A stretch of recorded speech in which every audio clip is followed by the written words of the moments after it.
इसी नारे के साथ वो इलेक्शंस में गए और उसके बाद उन्होंने बढ़ चढ़ कर करप्शन के खिलाफ ही जिहाद करने का इरादा जाहिर किया। लेकिन ऐसे में एक इल्ज़ाम सामने आ रहा है वज़ीर आज़म का किचन चलाने का। वज़ीर आज़म जिन्हें सुप्रीम कोर्ट की जानिब से सादिक को अमीन करार दिया गया, उनका किचन वो चलाते रहे हैं जिन्हें सुप्रीम कोर्ट ने करार दिया कि वो आर्टिकल 62-63 पर पूरा नहीं उतरते। जी हाँ, जहांगीर तरीन साहब। जस्टिस रिटायर्ड वजीउद्दीन ने क्या कहा, पहले वो सुनवाएंगे। इमरान खान की सूरत हाल ये है कि उन्होंने साल से कभी अपना घर खुद नहीं चलाया। इब्तिदा के अंदर ये जहांगीर तरीन वाले लोग 30 लाख रुपया माहवार वहाँ दिया करते थे, अच्छा, उनका घर चलाने के लिए। फिर ये हुआ कि जी ये 30 लाख के अंदर नहीं चलेगा, 50 लाख रुपया माहवार वहाँ देना शुरू किया। सेठी साहब, ये फिर बेनिफिशरी कैसे बनते हैं और घर का खर्चा, सदाकत लगती है आपको इन बातों में? देखिए, सदाकत तो ज़रूर होगी, छोटा मोटा इल्ज़ाम नहीं है। और जो साहब लगा रहे हैं एक्स जज हैं सिंध हाई कोर्ट के, और इनकी बड़ी इज़्ज़त की जाती थी एक ज़माने में जब ये नए नए तहरीक में आए और इनका तहरीक का इलेक्शन कमिश्नर और अकाउंटिंग के अंदर लगाया गया as the head of the election commission वगैरह। और तो उस वक़्त आपको याद होगा इन्होंने बहुत सी ऐसी बातें की, जिसमें से एक बार ये भी की थी कि इलेक्शंस पीटीआई के अंदर जो हुए थे वो बड़ी सख्त तरीके से रिगिंग हुई थी, और इन्होंने उसके ऊपर एतराज़ किया था। उन्होंने कहा था कि सब senior leaders including Shah Mahmood Qureshi वगैरह सब की तरफ उंगली उठाई थी और कहा था ये सब रिगिंग हुई है, और रिगिंग के ज़रिए ये लोग इनको ओहदे मिले हैं। और इन्होंने जब तनकीद की तो इमरान खान साहब नाराज़ हो गए, इनको बुलाया, इनके साथ झगड़े हुए, फिर इमरान खान साहब ने इनको निकाल दिया इलेक्शन कमीशन से।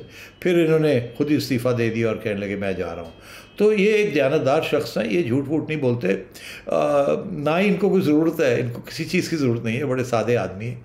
और इन्होंने उस वक़्त बहुत हिमायत की थी इमरान खान साहब की, यकीन करते थे जैसे बहुत से लोग पाकिस्तान में इमरान खान साहब की बातों में यकीन करते थे और उनके कैरेक्टर के ऊपर यकीन करते थे। मगर जब इन्होंने अंदर बैठ के देखा कि क्या हो रहा है और क्या नहीं हो रहा, तो चुप नहीं रहा गया, क्योंकि दयानतदार लोग हैं। ऐसे और भी लोग हैं जो कि छोड़ गए, जिनको बहुत कुछ नज़र आया और उन्होंने देखा ओहो ये तो गड़बड़ हो गई, हम तो कुछ समझते थे, अंदर से कुछ हकीकत कुछ और है। तो अब जस्टिस वजीउद्दीन, फौजिया कसूरी साहिबा, अब और भी हैं। अब बाबर अकबर साहब जो हैं जिन्होंने ये फंडिंग का केस किया हुआ है, उन्होंने तो अकबर साहब उन्होंने तो ठीक ठाक करोड़ों की तादाद में उन्होंने पैसे इकट्ठे करके दिए इमरान खान साहब को, जिसकी वो अकाउंटेबिलिटी चाहते हैं जो मिल नहीं रही है। तो मैं ये समझता हूँ कि ये लोग वो लोग हैं जो खड़े हो गए हैं। बहुत से लोग हैं जो खड़े नहीं होते, और समझ आती है कमज़ोर लोग होंगे या उनकी अपने कैरेक्टर के ऊपर प्रॉब्लम होगा, मगर ये तो वो लोग हैं जिनके आप किसी किस्म का दाग नहीं है इनकी क्रेडिबिलिटी के ऊपर। तो इसलिए अब एक और एक्स जज बोल पड़ा है और उससे तो बराह रास्त इल्ज़ाम लगाया। अब मसला ये आता है कि ये पैसे कहाँ से आ रहे थे, ये 30 लाख या 50 लाख या 10 लाख भी हो, कहाँ से आ रहा था, कौन दे रहा था, क्या इसका कोई हिसाब रखा गया, क्या इसकी कोई अकाउंटिंग हुई, क्या ये जो दे रहा था वो ब्लैक मनी से दे रहा था या वाइट मनी से दे रहा था। अगर तो वाइट मनी से दे रहा था तो उसका तो कहीं ना कहीं अकाउंट में हिसाब होगा। अगर वो ब्लैक मनी से दे रहा था तो फिर वो भी he will also get into trouble, क्योंकि ब्लैक मनी तो आप रख नहीं सकते। तो ये कच्चे में अगर दे रहा था तो कच्चे में ही खर्चे हो रहे थे। मगर ये सारी चीज़ें चलती हैं और ये होता है। अब इमरान खान साहब के बारे में क्योंकि इतनी प्योरिटी का इज़हार किया जाता है कि वो तो, और शेख साहब जैसे कहते हैं कि वो तो जेब में वॉलेट भी नहीं रखते, 200 रुपया भी नहीं रखते, तो फिर जाहिर है किसी से किसी तरीके से तो उनको चलाना है।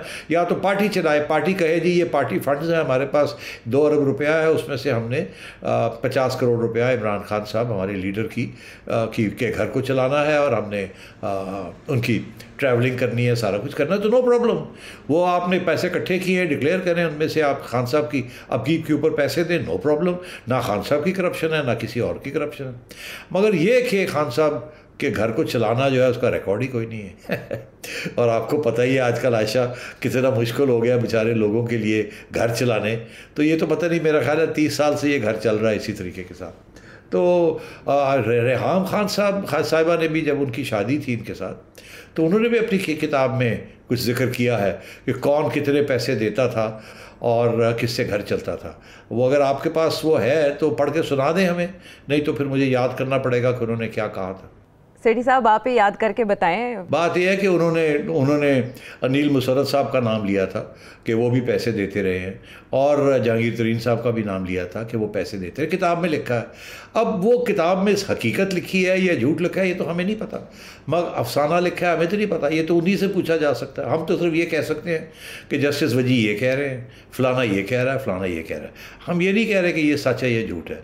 मगर ज़ाहिर है जिस किस्म के लोग ये बात कर रहे हैं वो ऐसे लोग हैं जो कि इनके बड़े करीब रहे हैं, साथी रहे हैं एक लेवल पे, या एक तो उनकी अहलिया भी रही हैं। ज़ाहिर है अहलिया के तो मोटिव्स हो सकते हैं कि शायद वो गलत बयानी कर रही हों क्योंकि अब उनकी तलाक हो गई है, मगर जस्टिस वजीउद्दीन साहब और ऐसे और भी बहुत लोग हैं। आज जहांगीर तरीन साहब ने कोई बात नहीं की, किसी दिन शायद वो भी बात कर दें। और बहरहाल वो इसलिए नहीं करेंगे कि अगर वो पैसे देते रहे तो कच्चे में देते रहे, तो कच्चे में तो देना वो तो कभी नहीं कहेंगे कि मैंने पैसे दिए। मगर ये बातें तो हैं ना। अभी तो और भी बातें हैं कि खान साहब का एक नया घर बना है ज़मान पार्क में, वहाँ वो कितने का बना है, वो किसी दिन उसकी इंक्वायरी होगी कि ये जो बना है नया घर या नया पोर्शन बना है इस पर कितने पैसे आए हैं, कितने लगाए हैं, कहाँ से आए थे, किसने दिए। ये सारी बातें आज नहीं कल नहीं परसों ये सवाल तो पूछे जाएंगे ना। हम नहीं कह रहे कि हकीकत है इनमें, मगर सवाल तो पूछे जाएंगे, और जब सवाल पूछे जाते हैं तो कहीं ना कहीं से जवाब तो मिल ही जाता है। सुप्रीम कोर्ट ने भी सवाल किए थे ना सेठी साहब, तो सारी रसीदें इमरान खान साहब ने वहाँ प्रोवाइड कर दी थी, और उसके बाद सुप्रीम कोर्ट का ही फैसला है जो उन्हें सादिक को अमीन करार देता है। अब ये वजीउद्दीन साहब ये कह रहे हैं कि सब एक दूसरे पर सबकत ले जाने की कोशिश करते थे इमरान खान साहब के घर का खर्चा चलाने के लिए, जिसे आप फवाद चौधरी साहब मस्खरा करार दे रहे हैं जस्टिस रिटायर्ड वजीउद्दीन साहब को। अब उनका खर्चा किचन का कौन चला रहा होगा? सेठी साहब, वज़ीर आज़म तो शिकवा करते हुए पाए गए थे कि तनख्वाह में उनका गुजारा नहीं होता, आप नए घर की बात कर रहे हैं। आयशा, पहले तो मैं आपसे थोड़ा सा इत्तेफाक नहीं करूँगा, ज़रा मुझे याद दिला दीजिए कि सुप्रीम कोर्ट ने कौन सी इनकी रसीदें जो है उसके ऊपर मोहरें लगाई थी। बनी गाला जब रेगुलराइज कराने की बात हो रही थी, साकिब निसार साहब ने जब ये कहा था, ये तब की बात है जिन्होंने सादिक और अमीन इमरान खान साहब को करार दिया था कि उन्होंने सब डिक्लेयर किया है, मनी ट्रेल दिया है कि उन्होंने किस तरह फ्लैट्स बाय किए थे, बनी गाला रेगुलराइज कराने के लिए सारी रसीदें फराहम की थी, कैसे उनके पास फंड्स आए थे। जी हाँ, वो तो कोई नई बात तो नहीं थी ना, वो तो पुरानी बात थी। बनी गाला में रेगुलराइज करने के लिए और कॉन्स्टिट्यूशन एवेन्यू के ऊपर नंबर 1 बिल्डिंग को रेगुलराइज करने के लिए तो साकिब निसार साहब बड़े जल्दी तैयार हो गए थे। उसके बाद जब CDA ने इश्यूज़ खड़े किए इमरान खान साहब के लिए, तो इमरान खान साहब ने CDA चेयरमैन की छुट्टी करा दी थी। वो लंबा चौड़ा क्वेश्चनर CDA ने भेजा था जिसकी जवाब में उन्होंने उनकी छुट्टी करा दी थी। वो क्वेश्चनर अभी तक मेरे पास पड़ा हुआ है। तो मतलब इस किस्म की सूरत हाल है, तो आपको डिफेंड करने की ज़रूरत नहीं है। बात यह है कि सुप्रीम कोर्ट में साकिब निसार साहब ने जो कुछ किया है वो तो अब वाज़ेह होता जा रहा है, और हमें पता भी है कि उन्होंने क्या क्या किया और क्या नहीं किया। मगर आगे आइए, आपने ये जो बात कही है इसमें कि जी अब आगे क्या होगा क्या नहीं होगा, ये सवाल तो खड़े हो रहे हैं। अब खर्चा कौन चला रहा है? बस अब मुझे क्या पता, मैं अगर कह दूंगा कि फ़लाना चला रहा है तो फिर मेरे ऊपर नोटिस आ जाएगा। मगर आज नहीं कल नहीं परसों, या आप कहेंगे या मैं कहूँगा या कोई और सहाफ़ी खड़ा होकर ये कहेगा, या जिसने पैसे दिए हुए वो कह देगा मैंने दिए।